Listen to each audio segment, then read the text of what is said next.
En este video voy a mostrar cómo funciona la simulación para hacer análisis de elemento finito, análisis estáticos de piezas modeladas en SolidWorks.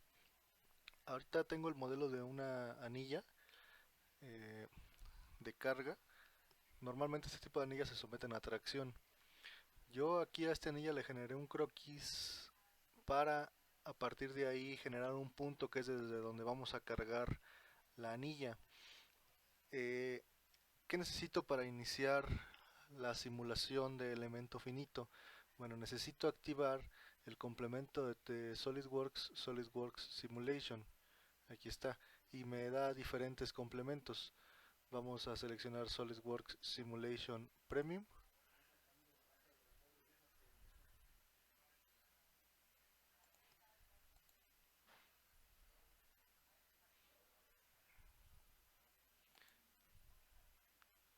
Ahí estaría activo.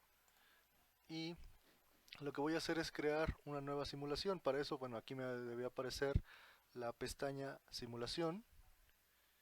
Y aquí me va a decir qué es lo que quiero ejecutar. Vamos a crear un nuevo estudio. Me va a preguntar qué tipo de estudio quiero generar. En el SolidWorks básico o el SolidWorks Premium solo podemos ejecutar el análisis estático, pero además tiene por ahí un asistente que nos va a ir guiando paso a paso. Sin embargo, en esas licencias todas estas están desactivadas. Aquí, por ejemplo, con este tipo de licencias puedo realizar el análisis estático, un estudio de respuesta a frecuencias, un análisis topológico, un estudio de diseño, un análisis de comportamiento térmico, de pandeo de la pieza, de fatiga, un análisis de comportamiento ante cargas no lineales, dinámica lineal, un análisis de caída y diseño de recipientes a presión. El más simple para que comencemos a utilizar este modelo es realizar un análisis estático que, bueno, en nuestros módulos de diseño mecánico y de propiedades de los materiales ya sabemos hacer en teoría en papel. Entonces vamos a utilizar las herramientas mediante análisis de elemento finito que nos proporciona SolidWorks. Entonces voy a seleccionar un análisis estático, voy a aceptarlo y aquí me creó el análisis. De nuevo, esto si ven pues es muy intuitivo, va a ir paso a paso pidiéndonos cada uno de los elementos para conformar este análisis. ¿Qué es lo primero que debemos hacer? Darle un material a la pieza para que a través de las propiedades de ese material pueda realizar o ejecutar el análisis de elemento finito. Entonces, lo primero es aplicar un material. Esta pieza ya tiene un material aplicado. El material que yo le apliqué a esa pieza es acero galvanizado, o que la pieza ya traía, la anilla ya traía acero galvanizado, porque es normalmente del que está creado o manufacturado este tipo de piezas. Entonces voy a aplicar ese material, ahí están sus propiedades mecánicas y ahí me dice cuáles son las que va a utilizar. Bueno, lo cerramos, ahí está aplicado. Y ahora, ¿qué es lo que nos sigue? Lo primero que debemos decirle es cómo está sujetada la pieza. Para eso tenemos un asesor de sujeciones o directamente podemos agregarlas. Si damos clic en el asesor, nos va a abrir un ayudante que nos va a ir diciendo si queremos crear una sujeción o un contacto. El contacto o los contactos se utilizan cuando no trabajamos con piezas sino con ensambles, porque el simulador no va a reconocer como contactos las relaciones de posición. Hay que decirle a nosotros que existe un contacto ahí. Entonces lo que vamos a hacer, como es una pieza, vamos a agregar sujeciones. Aunque es una tuerca y una anilla, todo esto está modelado en una sola pieza. Entonces acá en lugar de hacerlo a través del asistente, la voy a agregar de manera básica. Si yo le doy a agregar una sujeción, pues bueno, me va a preguntar qué tipo de sujeción es. Voy a cerrar esto y lo voy a crear de manera manual, fuera del asistente. En lugar de tomar el asistente o el asesor de sujeciones, le voy a decir directamente que esto va a estar fijo en la tuerca. Tenemos diferentes tipos de sujeciones que nos van a limitar ciertos grados de libertad. Lo que yo voy a hacer es que esta geometría esté completamente fija. ¿Dónde va a estar fija? Le voy a decir que va a estar fija en esta zona, porque normalmente si esto va a ir roscado a una placa, aquí la tuerca es la que va a fijar contra la placa o a servir de contratuerca para dejar fijo ese tornillo. Entonces voy a generar aquí mi geometría fija. Si ven me pide una cara, ¿no? Donde va a quedar la geometría fija. Entonces ahí está y ahí se observa que está fijando en los tres ejes. No va a permitir el movimiento en ninguno de los ejes. Ok. Ahora acepto este tipo de geometría. Ya tengo la sujeción de mi pieza. De esa manera es como se fija la pieza. ¿Qué es lo que necesito ahora? Necesito decirle cómo están aplicadas las cargas a esta pieza. Entonces lo que voy a hacer ahora es agregar una carga. Aquí está el asesor de cargas. De nuevo, si yo abro el asesor, me va a ir guiando paso a paso para crear una carga, ¿no? Aquí puedo decirle agrega una carga, me va a abrir la ventana aquí y me va a preguntar qué tipo de carga quiero agregar. Lo voy a hacer fuera del asistente.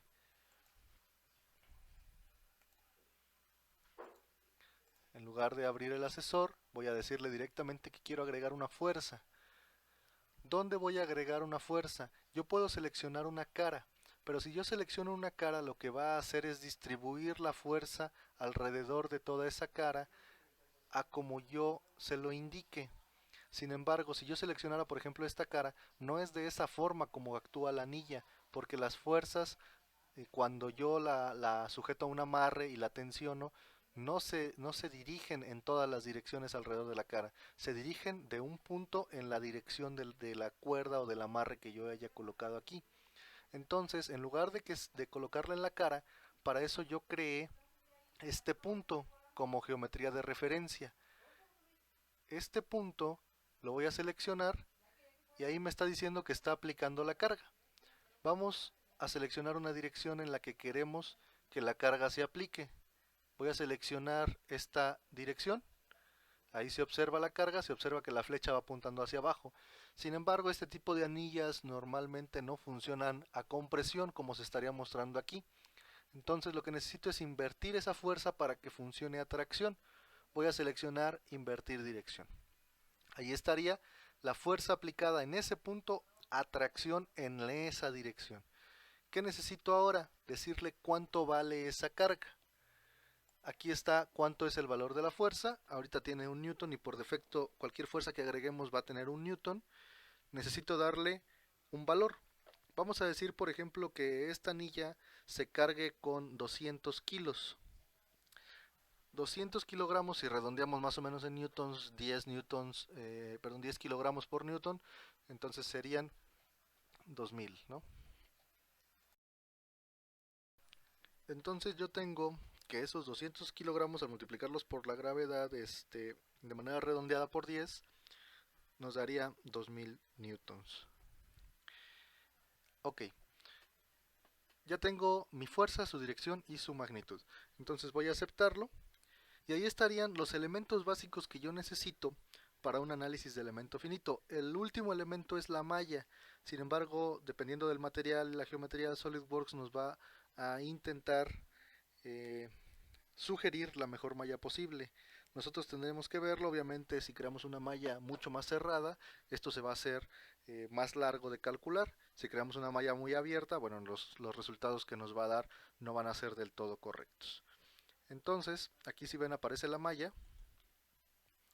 Si nosotros aquí le damos en asesor de mallas, aquí nos va a preguntar cómo queremos generar esa malla. Podemos cambiar la configuración de la malla, cambiar la configuración global del mallado o crear una malla específica para ciertas secciones. Yo no voy a mover la malla, la voy a dejar como está por definición en el SolidWorks. En el momento que yo ejecute el estudio, me va a generar la malla, pero yo puedo generarla desde ahora si yo le doy acá en crear malla o creo malla y ejecuto el estudio. Vamos a ejecutar el estudio. Al ejecutar el estudio va a crear la malla. Entonces ejecutamos el estudio. Me abre esta ventana donde va a pensar ahí, va a crear la malla primero y después va a empezar a realizar los cálculos de elemento finito, donde me va a entregar unos resultados. Aquí está haciendo ahora el cálculo. Ya terminó de calcular. Ok, ahí estaría. ¿Qué me va a mostrar? Me está dando tres resultados. un análisis de tensiones, donde me va a mostrar todas las tensiones de von Mises que se están generando internamente en esa pieza, el desplazamiento máximo, la deformación unitaria. Yo puedo generar más resultados. Por ejemplo, voy a dar clic derecho aquí y le voy a decir que quiero que me dé el resultado de factor de seguridad. Y vamos a ponerle un límite de factor de seguridad a esta pieza de 20, por ejemplo. Ok, lo voy a aceptar, va a generar el resultado. Y aquí está ahora el resultado de factor de seguridad. Y así puedo ir agregando diferentes resultados. Y puedo incluso modificar los que están. Por ejemplo, vamos a editar la definición de este de tensiones y puedo decirle que no sean tensiones internas de von Mises, sino que sean tensiones normales o que sean tensores principales internos de la pieza. Lo más común, bueno, son tensiones de von Mises, que nos entrega la distribución de tensiones a cómo va la geometría de la pieza. Ok, ¿qué me dice este resultado? ¿Qué voy a observar aquí? Si yo me voy al de desplazamiento, por ejemplo, y le doy clic en mostrar, me va a mostrar el resultado de desplazamiento. Yo puedo desactivar esta deformación dando clic aquí en resultado de deformada y con eso va a regresar la pieza a su forma original. Ahora, esto obviamente está a escala, no es que la pieza se vaya a deformar toda esa cantidad que se ve. Como ustedes saben, para cargas de este tipo vamos a tener microdeformaciones. Aquí me dice que la escala de la deformación es de 11, entonces eso significa que esta deformación que se observa aquí está multiplicada por 11.0611. ¿Pero qué puedo observar aquí? Bueno, vamos a ir analizando cada uno de los resultados. Voy a mostrar primero el de tensiones y aquí me dice, la barra me va a decir, ok, voy a quitar el resultado deformado. Me dice, dependiendo de cada una de estas escalas de colores, estos son los valores que tienes en tu pieza. En la sección que está en azul, un poquito más oscuro, empezamos con 1 newton metro cuadrado, que sería prácticamente esta sección que está aquí abajo, que sí se alcanza a estirar, pero como está por abajo de donde está la sujeción, el estiramiento va a ser mínimo. Aquí es donde vamos a empezar a tener el estiramiento en la sección de la tuerca, en la sección de las roscas y se va a ir trasladando hacia arriba. Después me marca la escala de tensiones en newtons por metro cuadrado, es decir, en pascales. Donde está indicada la flecha es donde está el límite elástico, es decir, el punto de fluencia de este material. Bueno, el punto de fluencia de este material es de 2.039 por 10 a la 8 pascales, que serían 203, 204 megapascales. Aquí está la flecha y si observan la escala sube más arriba e incluso tenemos esos colores representados aquí. ¿Qué significa? Que en esta sección que está como en verde, vamos a andar más o menos por aquí, estamos por arriba del límite elástico, es decir, vamos a estar trabajando en la zona plástica de la pieza. Entonces, si nosotros no queremos alcanzar la zona elástica como normalmente se desearía en un diseño mecánico, esta geometría no nos serviría para soportar una carga de 200 kilos, que fue más o menos la que nosotros introdujimos en esta fuerza. Ok, ¿qué más puedo observar aquí? Bueno, voy a dar clic derecho acá y yo puedo configurar ciertas cosas. Vamos a editar definición. Y aquí me va a dar las tres opciones, mismas opciones que estaban acá. La definición, voy a cerrarlo, opciones de gráfico y configuración. Aquí está, opciones del gráfico y configuración. Esas mismas opciones las voy a tener en la ventana o las voy a tener en el menú. Vamos a editar definición. Aquí le digo qué tipo de esfuerzos quiero, en qué unidades, newton sobre metro cuadrado, o si las quiero, por ejemplo, en megapascales. Vamos a ponerlas en megapascales y lo voy a aceptar. Y ahora ya estamos trabajando en megapascales. ¿Ok? Y era lo que yo les comentaba. Aquí estamos trabajando o la deformación es de alrededor, el límite elástico, perdón, es de alrededor de los 203, 204 megapascales. Pero la pieza no se ve ninguna sección roja, más o menos por ahí yo no veo ninguna sección roja, pero sí se ven secciones verdes que alcanzan a rozar el amarillo, entonces andamos alrededor de los 940 megapascales y llegamos incluso hasta los 1000 megapascales, es decir, 1 gigapascal. Entonces estamos muy excedidos del límite elástico de esta pieza. Ok, ¿qué más puedo observar? Voy a de nuevo ir a editar definición. Aquí están opciones del gráfico y yo puedo modificar los límites, los valores máximos y mínimos, que se muestren los detalles y bueno, que se muestre el ancho y el alto de la gráfica y las opciones de los colores.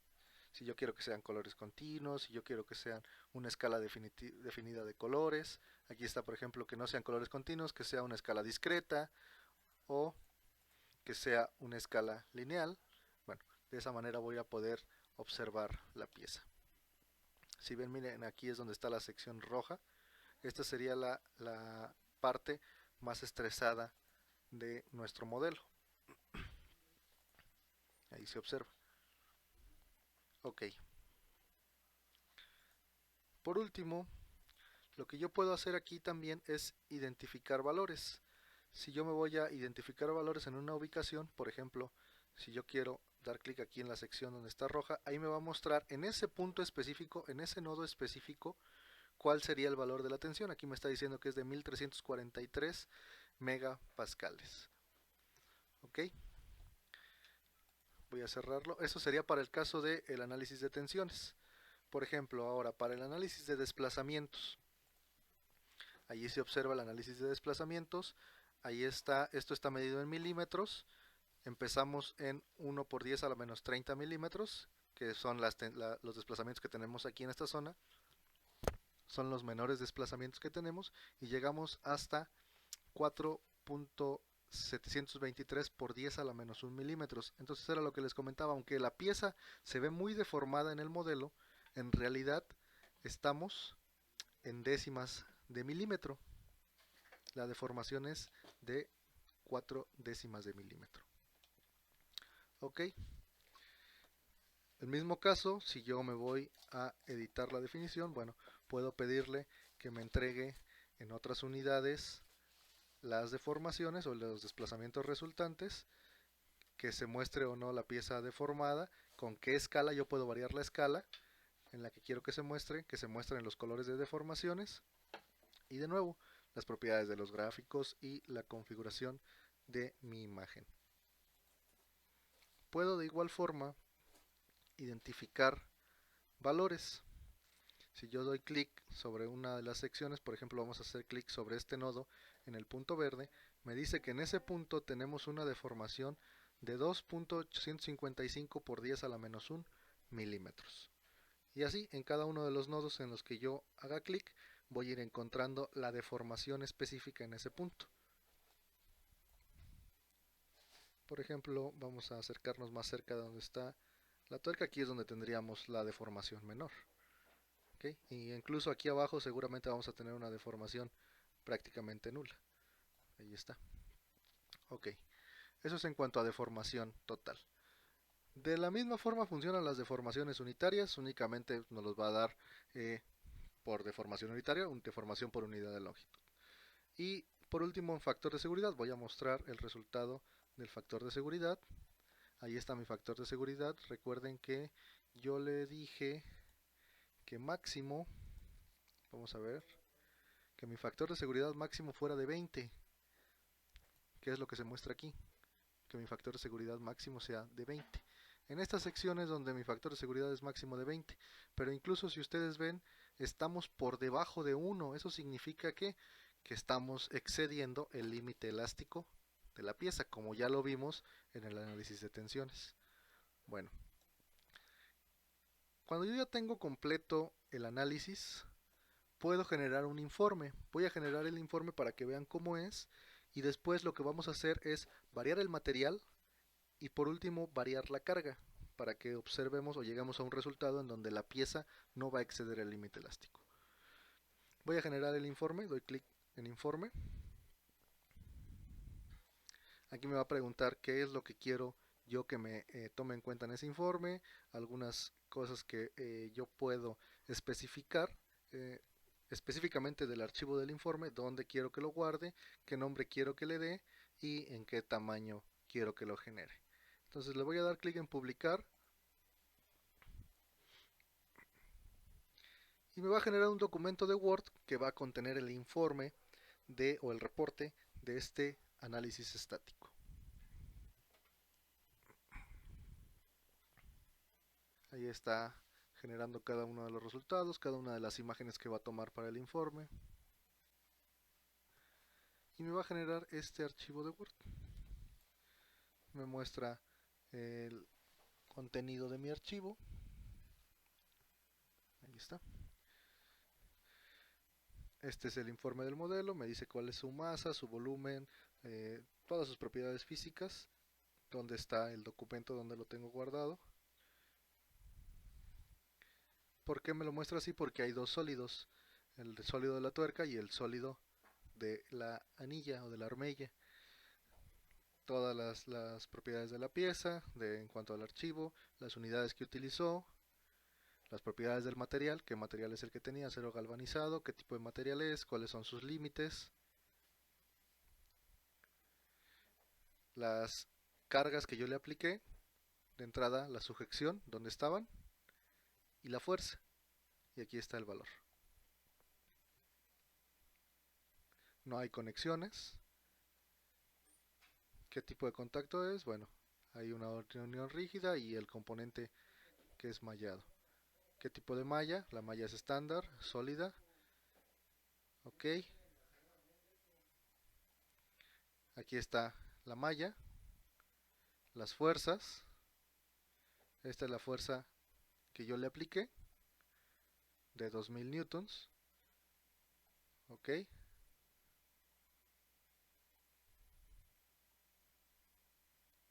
Y los resultados. Y empezamos con el resultado de tensiones. Me dice que la tensión máxima interna de esta pieza fue de 4.723 por 10 a la menos 1 megapascales. Ok. Es decir, de alrededor de 400.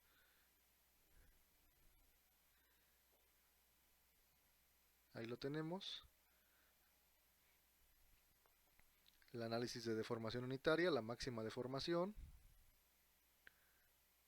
El análisis de factor de seguridad.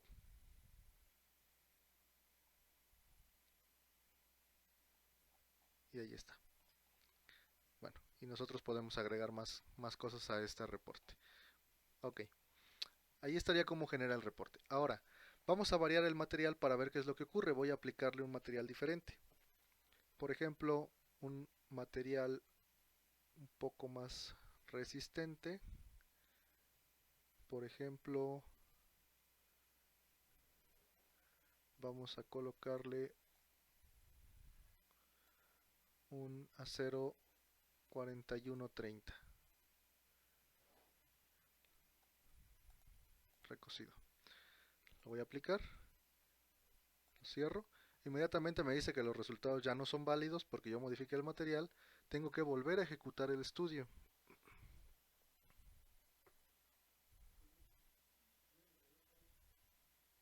Y ahí está ahora, si ustedes observan, este tiene un límite elástico superior, aún así lo estoy excediendo, es decir, ni aunque yo modifique el material de esta pieza por un acero un poco más resistente o con un límite elástico mayor, logro quedar debajo de ese límite elástico.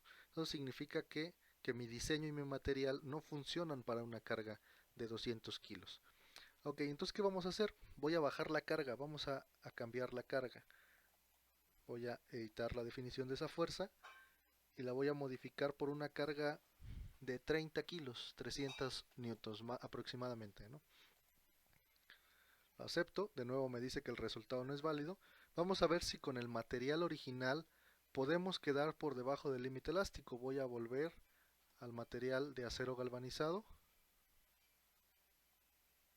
lo aplico, los resultados no son válidos, tiene el triángulo indicándome que hay un error, tengo que volver a ejecutar el estudio.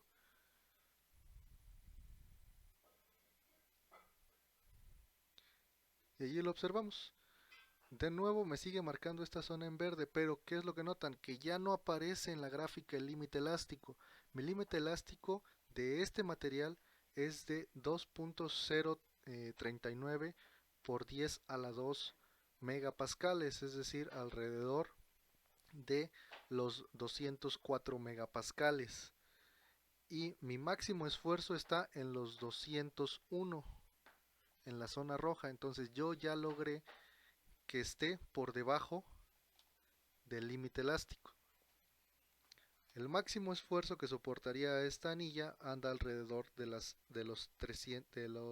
30 kilogramos a tracción. Vamos a ver el desplazamiento. El máximo desplazamiento que me genera ahora está alrededor de los 7 por 10 a la menos 2 milímetros. Ahí está deformaciones unitarias. Y por último el factor de seguridad. El factor de seguridad ahora ya está en la zona roja por encima de 1. Eso significa que, como lo vimos en el análisis de tensiones, ya no estamos superando el límite elástico del material. ¿Ok? Así es como se realizaría un análisis de esfuerzos por elemento finito a través de SolidWorks.